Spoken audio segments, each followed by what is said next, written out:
ଆପଣ ଯେତେବେଳେ ମାନସିକ ଚିନ୍ତା ବହୁତ ଅଧିକ କରନ୍ତି ବା ଆପଣ ଷ୍ଟ୍ରେସ୍ ବୋଲି ବି ତାକୁ ଇଂଲିଶରେ କହିପାରିବେ, ତ ଏ ପ୍ରକାରର ଷ୍ଟ୍ରେସ୍ ଆପଣଙ୍କର ପୁରା ଶରୀର ଉପରେ ବ୍ୟାଡ୍ ଇଫେକ୍ଟ ପକାଏ। ଠିକ୍ ସେମିତି ଆପଣଙ୍କ ପେଟର ବି ଅନେକ ପ୍ରକାର ସମସ୍ୟା ଦେଖାଯାଏ, ଯେମିତିକି ଗ୍ୟାସ୍, ଏସିଡିଟି, ବଦହଜମି ଏସବୁ ଲାଗି ରୁହେ। ଆଉ ଆପଣ ୟା ପାଇଁ ଅନେକ ପ୍ରକାର ମେଡିସିନ ଖାଆନ୍ତି, କିନ୍ତୁ କାମ କରେନି, ଏଥିପାଇଁ ଯେ ମୂଳ କାରଣ ଆପଣଙ୍କର ହେଲା ଷ୍ଟ୍ରେସ୍। ଏହା ସହିତ ଆପଣଙ୍କର ଅନ୍ୟାନ୍ୟ ବିଭିନ୍ନ ପ୍ରକାର ସମସ୍ୟା ବି ଲାଗି ରହେ। ତେବେ ଆଜିର ଭିଡ଼ିଓରେ ଆପଣ ଜାଣିବେ ଯେ କେମିତି ଉପାୟରେ ଆପଣ ନିଜର ଷ୍ଟ୍ରେସ୍‌କୁ କମେଇ ପାରିବେ, କେମିତି ଉପାୟରେ ଆପଣଙ୍କର ଖୁସିର ଲେଭେଲଟା ବଢ଼ିବ, ଖୁସିରେ ଆପଣ ରହିବେ। ଆସନ୍ତୁ ଷ୍ଟାର୍ଟ କରିବା ଆଜିର ଏହି ଭିଡ଼ିଓ ଆଉ ଜାଣିବା କ'ଣ ସେ ଉପାୟ। ଦେଖନ୍ତୁ, ସମସ୍ତଙ୍କ ଲାଇଫରେ କିଛି ନା କିଛି ମାନସିକ ଚିନ୍ତା ତ ରହୁଛି, ଏଇଟା ସ୍ୱାଭାବିକ କଥା। କିନ୍ତୁ କେତୋଟି ଉପାୟ ଫଲୋ କରିକି ଆପଣ ଏଇ ଚିନ୍ତା ସବୁକୁ କମେଇ ପାରିବେ। ଦେଖନ୍ତୁ, ଚିନ୍ତା ତ ତା ଜାଗାରେ ରହିବ, କିନ୍ତୁ ଆପଣଙ୍କ ଶରୀର ଯେମିତି ସେଇ ଚିନ୍ତାକୁ ଅଧିକରୁ ଅଧିକ ନ ବଢ଼ାଉ, ସେଥିପାଇଁ ଆପଣ ପ୍ରୟାସ କରିପାରିବେ। ତ ଏଥିପାଇଁ ଆପଣ 6ଟି ଉପାୟ ଆଜି ମୋ ଠାରୁ ଜାଣିବେ, ଯୋଉଟାକି ହେଲା ଫର୍ଷ୍ଟ ହେଉଛି ଯେ ଆପଣଙ୍କ ଶରୀର ପାଇଁ ଏକ୍ସରସାଇଜ ଦରକାର। ଏବେ ଆପଣମାନେ ଭାବୁଥିବେ ଯେ ମାନସିକ ଚିନ୍ତା ଗୋଟେ ଜାଗାରେ, ଏକ୍ସରସାଇଜ ହେଉଛି ଆମ ଶରୀର ପାଇଁ, ତ ସେଇଟା କେମିତି ଚିନ୍ତାକୁ କମେଇ ପାରିବ ବା କେମିତି ଆପଣ ଖୁସିରେ ରହିପାରିବେ। ଦେଖନ୍ତୁ, ଆପଣଙ୍କର ଷ୍ଟ୍ରେସ୍ ଲେଭେଲକୁ କମେଇବା ପାଇଁ, ଯୋଉଟାକି ହେଲା ଆପଣଙ୍କର ମାନସିକ ଚିନ୍ତା, ତାକୁ କମେଇବା ପାଇଁ କେତୋଟି ହରମୋନ୍ସ ଆପଣଙ୍କ ଶରୀରରେ କାମ କରେ। ଆଉ ଯେତେବେଳେ ଆପଣ ଖୁସିରେ ରୁହନ୍ତି, ସେ ସବୁ ହରମୋନ୍ସ ରିଲିଜ ହେବା ଅଧିକ ବଢ଼ିଯାଏ, ଯୋଉଥିରେ କି ଆପଣଙ୍କର ମାନସିକ ଚିନ୍ତାଟି ଆପେ ଆପେ କମିବାକୁ ଲାଗେ। ଚିନ୍ତା ତା ଜାଗାରେ ଥିବ, କିନ୍ତୁ ଆପଣ ତା ପାଇଁ ଅଧିକ ଷ୍ଟ୍ରେସ୍ ନିଅନ୍ତି ନାହିଁ। ତ ଯଦି ଆଜିର ଭିଡ଼ିଓ ଆପଣ ପୁରା ଦେଖିବେ, ମୋ କଥାକୁ ଭଲ ଭାବରେ ଆପଣ ବୁଝିପାରିବେ, ସେଥିପାଇଁ ଆଜିର ଭିଡ଼ିଓ ଆପଣମାନେ ପୁରା ଦେଖନ୍ତୁ। ଯେମିତି ଆପଣଙ୍କୁ କହିଲି ଏକ୍ସରସାଇଜ, ଯେତେବେଳେ ଆପଣ ଏକ୍ସରସାଇଜ କରନ୍ତି, ସେତେବେଳେ ଆପଣଙ୍କ ଶରୀର ତ ଏକ୍ସରସାଇଜ କରେ, କିନ୍ତୁ ତା ସହିତ ଆପଣଙ୍କ ଶରୀରରେ କିଛି ପ୍ରକାରର ହରମୋନ୍ସ ରିଲିଜ ହୁଏ। ଆଉ ଏ ହରମୋନ୍ସ ଆପଣଙ୍କର ମାନସିକ ଚିନ୍ତାକୁ ମଧ୍ୟ କମାଇଥାଏ। କାରଣ ଆମର ପୁରା ଶରୀର କିଛି ପ୍ରକାରର ହରମୋନ୍ସରେ ରେଗୁଲେଟ୍ ହେଉଛି। ଆଉ ଯଦି ଆପଣମାନେ ଏକ୍ସରସାଇଜ କରନ୍ତି, ଆପଣଙ୍କର ପୁରା ଶରୀରରେ ଯେତେ ସବୁ ହରମୋନ୍ସ ଅଛି ଠିକ୍ ଭାବରେ ରେଗୁଲେଟ୍ ହୁଏ। ଆଉ ଯଦି ଠିକ୍ ଭାବରେ ରେଗୁଲେଟ୍ ହେବ, ନିଶ୍ଚୟ ଆପଣଙ୍କର ମାନସିକ ଚିନ୍ତା ବି କମିବାକୁ ଲାଗିଥାଏ। ବେଶୀ ସମୟ କିଛି ବି ଆପଣଙ୍କୁ ଦରକାର ନାହିଁ ଏକ୍ସରସାଇଜ କରିବା, 2 ଘଣ୍ଟା 3 ଘଣ୍ଟା କିମ୍ବା ଜିମ୍‌ରେ ଯାଇକି କସରତ କରିବା ପାଇଁ ଆଦୌ ବି ମୁଁ କହୁନି। ସିମ୍ପଲ ଏକ୍ସରସାଇଜ ଯୋଉଟାକି ଘରେ ଆପଣ କରିପାରିବେ। ସିମ୍ପଲ, ଯଦି ଆପଣ ଦୌଡ଼ିବାକୁ ଭଲ ପାଆନ୍ତି ଦୌଡ଼ି ପାରିବେ, ହାଲକା ଦୌଡ଼ି ପାରିବେ। ଆପଣ ଚାଲିବାକୁ ଇଚ୍ଛା କରୁଛନ୍ତି, ହାଲକା ହାଲକା ଆପଣ ଚାଲନ୍ତୁ, ଜୋରରେ ବି ଆପଣ ଚାଲନ୍ତୁ। ଆପଣ ପହଁରିବା ଶିଖିଛନ୍ତି, ପହଁରନ୍ତୁ। ଆପଣ ସାଇକ୍ଲିଂ କରିପାରିବେ। ଏଇ ସବୁ ଯେଉଁ ହାଲକା ହାଲକା ଏକ୍ସରସାଇଜ ଆପଣ କରିବେ, ଏ ସବୁ ଏକ୍ସରସାଇଜ ଆପଣଙ୍କର ମାନସିକ ଚିନ୍ତାକୁ କମାଏ। ତ ସେଇଥିପାଇଁ ତ ଆଜିକାଲି ଡକ୍ଟରମାନେ ଯେକୌଣସି ରୋଗ ପାଇଁ ଆପଣମାନେ ତାଙ୍କ ପାଖରୁ ଆଡଭାଇସ୍ ନିଅନ୍ତୁ, ସେ ମେଡିସିନ ଦେବା ସହିତ ଆପଣଙ୍କୁ କହିବେ ଯେ ଆପଣ କିଛି ନ ହେଉଛି ଯଦି ଚାଲନ୍ତୁ। ଚାଲିବାଟା ଗୋଟେ ବହୁତ ବଢ଼ିଆ ଏକ୍ସରସାଇଜ, ଯୋଉଟାକି ସମସ୍ତେ କରିପାରିବେ। ଆଉ ଚାଲିବା ଦ୍ୱାରା ଆପଣଙ୍କର ମାନସିକ ଚିନ୍ତା କମେ, ଯୋଉଥିରେ କି ଆପଣଙ୍କର ପୁରା ଶରୀର ଉପରେ ଗୁଡ୍ ଇଫେକ୍ଟ ପଡ଼େ। ଠିକ୍ ସେମିତି ଯଦି ଆପଣ କିଛି ସମୟ ଖରାରେ ବସୁଛନ୍ତି, କ'ଣ ଖରାରେ ହେଉ କିମ୍ବା 9ଟା 10ଟା ଦିନ ସମୟରେ ଯେଉଁ ପ୍ରକାରର ଖରା ହେଉଛି, ଯଦି ଅଧଘଣ୍ଟା ବି ଆପଣ ସେଇ ଖରାରେ ବସନ୍ତି, ଆପଣଙ୍କୁ ବହୁତ ସାରା ଫାଇଦା ହୁଏ।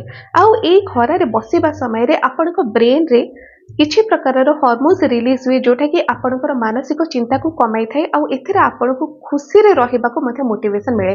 ଆପଣମାନେ ଖୁସିରେ ରୁହନ୍ତି, ଛୋଟ ଛୋଟ କଥାରେ ଆପଣଙ୍କୁ ଖୁସି ଲାଗେ, ତ ଏଥିରେ ଆପଣଙ୍କର ଖୁସିର ଲେଭେଲଟା ବଢ଼େ।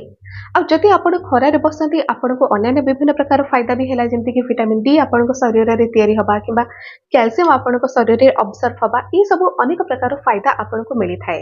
କିଛି ଏମିତି ଖାଦ୍ୟ ବି ରହିଛି, ଆମ ନେଚର ଆମକୁ କିଛି ଏମିତି ଖାଦ୍ୟ ଦେଇଛି, ଯେଉଁ ଖାଦ୍ୟକୁ ଖାଇଲେ ଆପଣଙ୍କର ମାନସିକ ଚିନ୍ତାଟା କମେ। କାରଣ ସେ ସବୁ ଖାଦ୍ୟ ଖାଇଲେ ଆପଣଙ୍କ ଶରୀରରେ ଏତେ ସବୁ ହରମୋନ୍ସ ରିଲିଜ ହୁଏ, ଯୋଉଟାକି ଆପଣଙ୍କର ମାନସିକ ଚିନ୍ତାକୁ କମାଏ। ଆଉ ସେଇ ଖାଦ୍ୟ ଭିତରେ ମୁଖ୍ୟରେ ଆସୁଛି ଦହି। ଦହି ଆପଣ ଗୁଡ୍ ବ୍ୟାକ୍ଟେରିଆ ଯୁକ୍ତ, ଜାଣିଛନ୍ତି ଠିକ୍ ଭାବରେ। ଦହି ଆପଣଙ୍କର ପେଟର ଅନେକ ପ୍ରକାର ସମସ୍ୟା ଦୂର କରେ। ଦହି ଆପଣଙ୍କୁ ବହୁତ ସାରା ବେନିଫିଟ୍ ଦିଏ, ଯେମିତିକି ଆପଣଙ୍କ ଶରୀରକୁ ଭିଟାମିନ ଡି ଦେଲା, କ୍ୟାଲସିୟମ ଦେଲା, ଆହୁରି ବହୁତ କିଛି ମିଳେ। ଭିଟାମିନ ବି କମ୍ପ୍ଲେକ୍ସ ବି ଆପଣ ଦହି ଖାଇବା ଦ୍ୱାରା ପାଇପାରିବେ। ତ ଏହା ଦ୍ୱାରା ଆପଣଙ୍କ ଶରୀରରେ ଏମିତି କିଛି ହରମୋନ୍ସ ରିଲିଜ ହୁଏ, ଯୋଉଟାକି ଆପଣଙ୍କର ମାନସିକ ଚିନ୍ତାକୁ କମାଏ ଆଉ ଆପଣଙ୍କର ଖୁସିଟାକୁ ବଢ଼ାଏ। ଆପଣ ଖୁସିରେ ରୁହନ୍ତି, ଆପଣଙ୍କୁ ଭଲ ଲାଗେ, ସବୁ କିଛି ଆପଣଙ୍କୁ ଭଲ ହିଁ ଲାଗିବ, କିଛି ଖରାପ ଲାଗିବନି। ଆପଣ ଯଦି ବହୁତ ଅଧିକ ରାଗି ଯାଉଛନ୍ତି, କ୍ଷଣ ରାଗି ଅଛନ୍ତି, ଅଳ୍ପ ଅଳ୍ପ କଥାରେ ରାଗି ଯାଉଛନ୍ତି, ତେବେ ଡେଲି ଆପଣ ଦହି ବି ଖାଆନ୍ତୁ। ଏଥିରେ ବି ଆପଣଙ୍କର ରାଗିବାର ଯେଉଁ ସମସ୍ୟା ରହୁଛି, ବାରମ୍ବାର ଆପଣ ଟିକେ ଟିକେ କଥାରେ ରାଗି ଯାଉଛନ୍ତି, ଚିଡ଼ି ଯାଉଛନ୍ତି, ସେ ସବୁ ସମସ୍ୟା ଆପଣଙ୍କର ଧୀରେ ଧୀରେ କରିକି କମିବ। ଏମିତି एमिति माने नाही जे गोटे दुईटा थर खाईदेले आपणकर दही से सब समस्या कमिଯିବ। रेगुलर आपण खाआନ୍ତୁ। दही गोटे एमिति खाद्य जोटा कि 2-3 चामच लेखाए आपण डेली खाइबे, सब ऋतु रे खाई परिबे, सब दिन खाई परिबे, बहुत सारा फायदा आपनको मिल परिबो। आउ गोटे खाद्य होची कदली। कदली रे भी बहुत सारा विटामिन्स मिनरल्स आपनको मिले पेट पई। तो बेस्ट कदली आपण माने भाबी परिबे। एहा सहित विटामिन B6 भी कदली रे बहुत मात्रा रे अछि। मैग्नीशियम रहिछि। आ मैग्नीशियम भी आपनको शरीर रे मसल्स को रिलैक्स करे, सोई बारे आपनको सहायता करे। जियो मानको निद हेउनी, जियो मानकर बहुत अधिक मानसिक चिंता रहउछि, तो से माने जति बहुत अधिक राति जाय अनिद्रा रहिबे तो एथिरे से मानकर शरीर पूरा खराब हो जाए। कदली आपण डेली गोटे रु दुईटा खांतु। एथिरे आपनको मैग्नीशियम भरपूर मात्रा रे मिलिबो, जहा द्वारा आपणकर मानसिक चिंता कमिबो आ आपण ठीक रे सोई परिबे। देखंतु ठीक रे सोईबा भी निहाती दरकार। आ जतेबेले आपण ठीक रे न सुआंती तो एथिरे आपणकर शरीर धीरे धीरे खराब आड़ को जाए, बहुत सारा प्रॉब्लम आपको बाहरी पड़ो। आउ एथिरे आपणकर मानसिक चिंताटा भी बढ़े।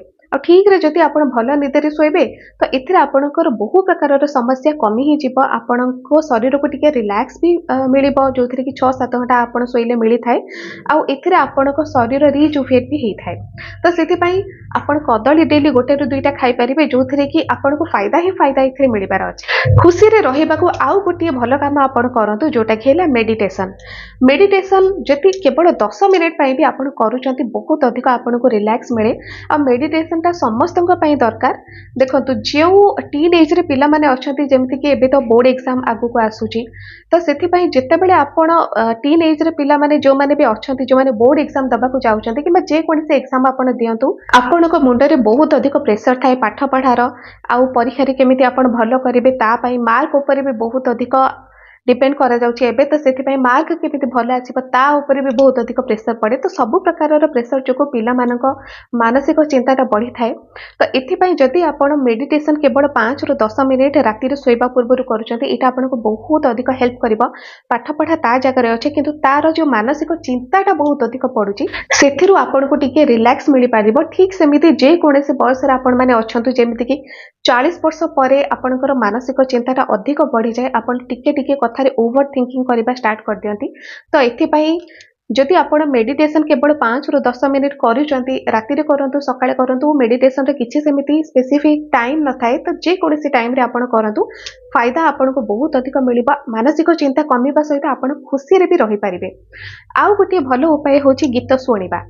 गीत गाइबा, जो मानकर शौक अछि गीत गांतु, किंबा सिंपल आपण गीत भी शुणतु। गीत शुणिले कौन हुए, किछि प्रकार हार्मोन्स आपनको शरीर रे रिलीज हुए, जोटा कि आपनको शरीर को बहुत ही भलो फील कराए, खुशी लगे।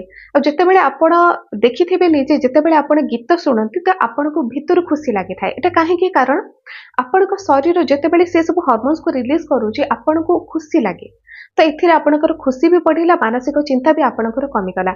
जदि कोनोसी प्रकार स्ट्रेस बहुत अधिक आपण नउचंती, आपणकर सेटा शारीरिक परिश्रम जोगु हो किंबा मानसिक किछि रहूची, तो ता पे आपण जदि 10-15 मिनिट भी किछि गीत शुणुचंती, जोटा कि आपनको पसंद जे कोनोसी गीत हो, तो एथिरे आपनको बहुत अधिक खुशी फील हुए। आउ काम करबाको आपणकर आग्रह मध्ये आसे। खुशी रे रहिबाको हेले आपनको राति रे 6 रु 7 घंटा सोइबाको मध्ये पड़िबो। जेमते कि आगुरु भी म आपनको कहि सारजे, राति रे आपनको निहाती 6 रु 7 घंटा सोइबार अछि। तो कंप्लीट जति ठीक भाबरे 6 रु 7 घंटा आपण सोउचंती, एथिरे आपनको सकाळे एनर्जेटिक फील हुए। आउ आपनको सकाळे उठिबा मात्रे काम करबाको आग्रह आसे, खुशी मध्ये आसे। आउ गोटे काम आपनको करबाको पड़िबो, जोटा कि हेला आपण निज फ्रेंड सर्कल रे किंबा निज परिवार वर्ग भितरे किंबा निज पिला मानक सहित टाइम स्पेंड करंतु, हसंतु। देखंतु जदि आपण सांग मानक सहित हसी मजाक करिवे, पिला मानक सहित हसी मजाक करिवे, तो एथिरे आपणकर बॉन्डिंग तो से मानक सहित बढ़िला।